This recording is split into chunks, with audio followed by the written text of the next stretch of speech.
Hello, my name is Representative Pam Powers Hanley, and I represent LD9 in Tucson in the Arizona House.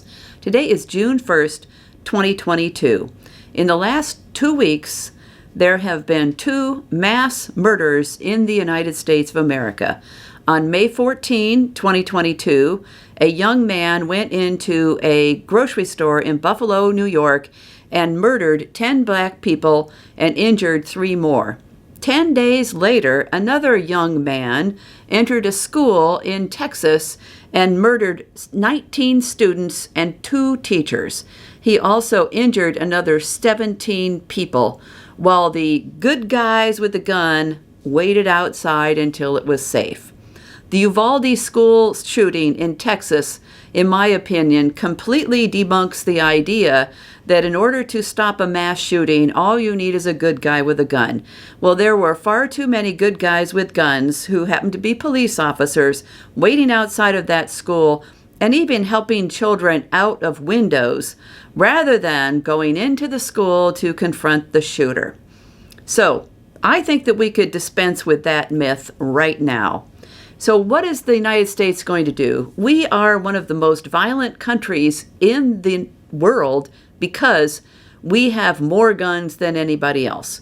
More guns does not make our country safer. And in fact, there are more guns in the United States than people.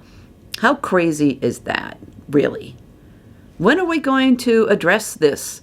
I thought after the Sandy Hook massacre, when so many young children were killed at school by another young man, that after Sandy Hook something would be done.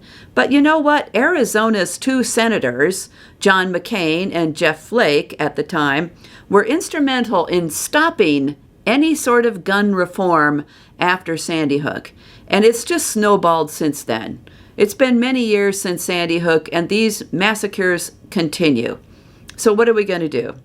In the Arizona legislature, there have been 12 bills and 1 ballot referral proposed by the Democrats in the House, which would have addressed different issues related to gun violence.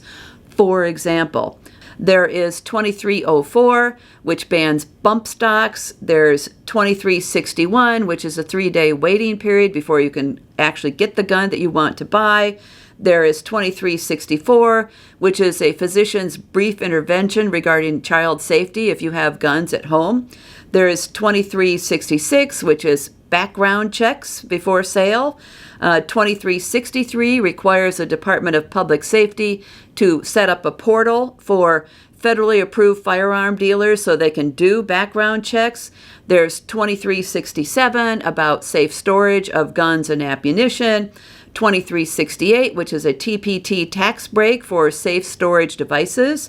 There is 2404, which prohibits domestic violence abusers from owning a gun. There's 2683, which requires schools to have a panic button. As a grandma with kids in school, that's a little scary to me. There's 2752, which says concealed carry weapons can't be owned by felons, and if they're going to jail, they have to relinquish their concealed carry permit. And there's HCR 2013, which is a ballot referral, which will allow the citizens of Arizona to determine if they want background checks or not. So there's a lot that is available. There's a lot that could be done.